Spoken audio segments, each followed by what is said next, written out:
ተመልካቾቼ እንደምን ዋላችሁ? አሁን የማሳያችሁ የተጋቢኖ አሰራር ነው። ተጋቢኖ ስንል ምን ማለታችን ነው? ከወጦች አንዱ ክፍል ነው።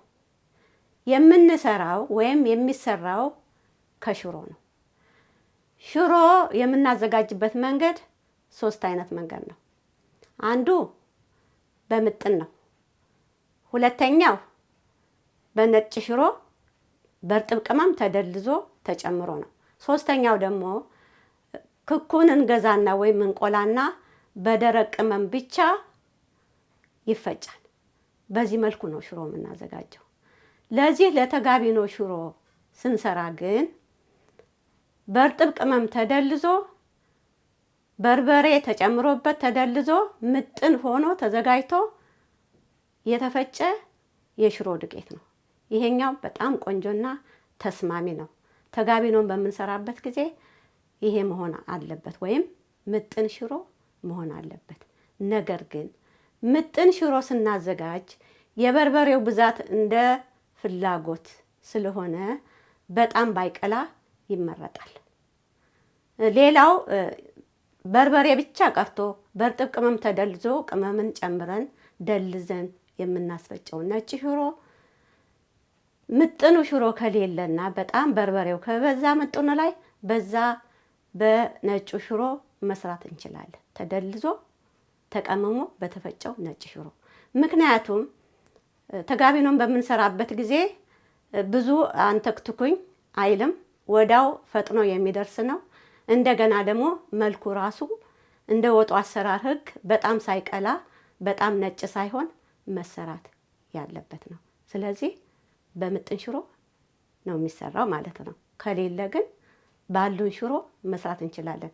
ለምሳሌ ነጭ ሽሮ ሆኖ ግን በርበሬ የሚያስፈልግ ከሆነ ትንሽዬ በርበሬ አቁላልተን መስራት እንችላለን። ከሌለን ነው እንጂ ትክክለኛው አሰራር ምጥን ሽሮ መዘጋጀት አለበት። ለተጋቢኖ ያንን አዘጋጅተን ነው ልንሰራ የምንቀርበው። ሌላው ደግሞ ምንድነው በጣም ፈጣን እና ጊዜ ሳይኖረን ቀርቶ ርቦን ከሆነ እንግዳ ከመጣብን ካማረን ከፈለግን በአስቸኳይ የሚደርስና ወዲያውኑ ለምግብነት የምናቀርበው የወጥ አይነት ነው እና በጣም ጣፋጭና የምንወደው ነው የሚሆነው ማለት ነው። ስለዚህ አሰራሩ ላይ ደግሞ ቀጭን አለ፣ መካከለኛ ሽሮ ወጥ አለ፣ ፈሰስ ያለ ሽሮ ወጥ አለ የምንለው ነገር አለ። ሌሎችም እንደዚሁ ከሽሮ ዱቄት ብዙ አይነት ወጦችን እንሰራለን። ይሄኛው ግን ደግሞ ምንድነው ተጋቢኖ ሊያሰኘው የሚችለው አንዱ በጣም ወፍራምና በግድ ዶክ ዶክ ዶክ ዶክ ብሎ መብሰል ያለበት ነው። ይሄ ነው ልዩነቱ እንጂ ዝም ብለን የምንሰራው ከሆነ ማንኛውም የሽሮ ወጥ ሊሆን ይችላል። ይህ በእንዲህ እንዳለ ያቀረብኩትን አሳያችኋለሁ። ደቆ የተፈጨ ቲማቲም፣ ደቆ የተከተፈ ቀይ ሽንኩርት፣ ደቆ የተፈጨ ነጭ ሽንኩርት፣ ምጥን ሽሮ፣ ዘይት፣ ጨው።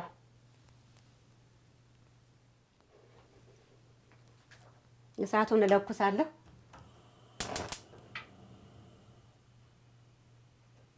ከፍተኛ ላይ ነው የማደርገው እሳቱን፣ ምክንያቱም ቶሎ መድረስ ስላለበት ቶሎ የሚደርስ ስለሆነ።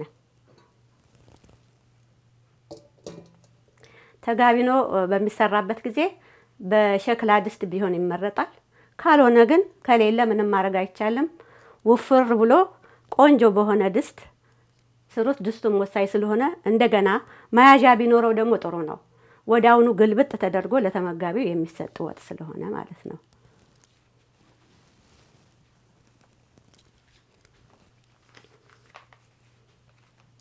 አሁን እዚህ ላይ እንግዲህ 3 ነገር ነው ያለው። በጣም መድቀቅ አለበት፣ መፍጠጥ የለበትም።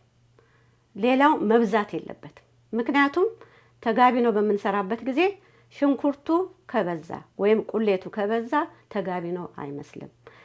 በውስጡ ክክ ያለው ወጥ ነው የሚመስለው እና እኔ እንደዛ ስሰራ ደስ አይለኝም። ስለዚህ ለጣዕም ስለሆነ የምትሰሩትን የተጋቢኖ መጠን አይታችሁ ወስናችሁ በትንሹ በቂ ነው የምትሉትን ነው የምትቆነጥሩት። እኔ አሁን ይበቃኛል ብዬ የምለው ነው ቆነጥራለሁ። እና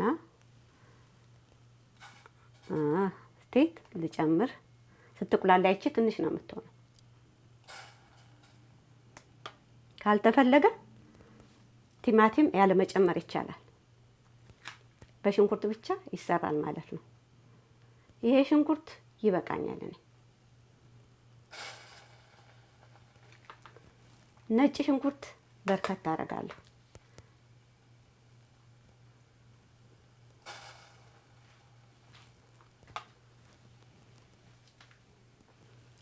ዘይት እጨምራለሁ።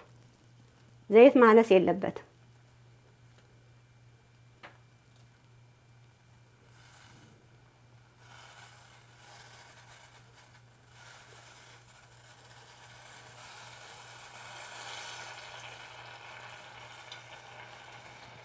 እያየሁ መጨመር እችላለሁ ዘይት።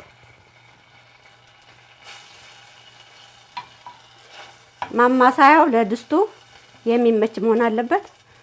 ሽሮው ነው ለማማሰል የሚመች መሆን አለበት ማለት ነው። እና ይቺ ትበቃኛለች። እኔ በቅቤ መስራት ይቻላል። ዘይት የማይፈልግ ሰው በቅቤ አቁላልቶ ጨምሮ መስራት ይቻላል። አሁን ይችን ትንሽ ጠበስ አረጋታለሁ። ይበቃዋል። በጣም መቁላላት የለበትም። የጥሬው ሽንኩርት፣ ቲማቲም እና ነጭ ሽንኩርት ጣዕም መጥፋት የለበትም። እንደሌላው ወጥ አይደለም። እሳቱን ልቀንሰው፣ ምክንያቱም ድስቱ በጣም ወፍራም ስለሆነ ያቃጥልብኛል ማለት ነው። በጣም ቁሌቱ ወይም ደግሞ ሽንኩርቱ፣ ቲማቲሙ፣ ነጭ ሽንኩርቱ መብሰል የለበትም። ጣዕሙ መጥፋት የለበትም። የሽንኩርቱ፣ የቲማቲሙ፣ የሁሉ። ስለዚህ ይበቃዋል። አሁን እከልሳለሁ።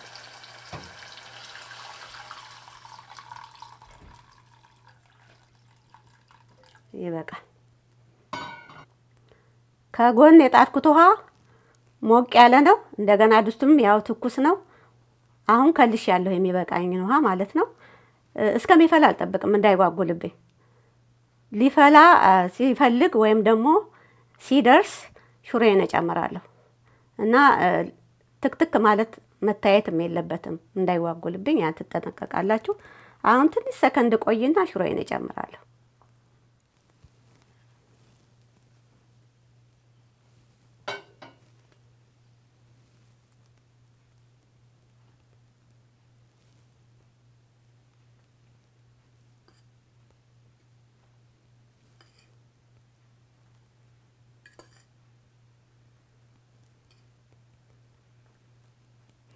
አሁን ይበቃኛል። አንዳንዱ ሽሮ ውሃ ያነሳል፣ አንዳንዱ ውሃ አነሳም። ስለዚህ አማስዬ ነው ላቅ የምችለው። ይሄ ሹካው ደግሞ ይመቸኛል ለማማሰል ማለት ነው። ለመጀመሪያ ጊዜ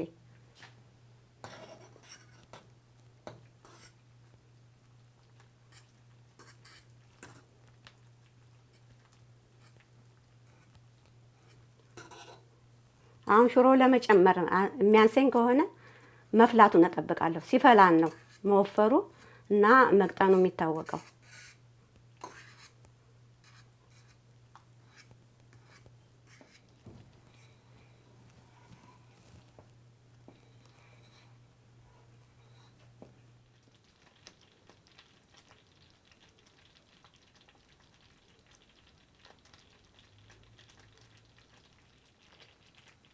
ጨውን እጨምራለሁ።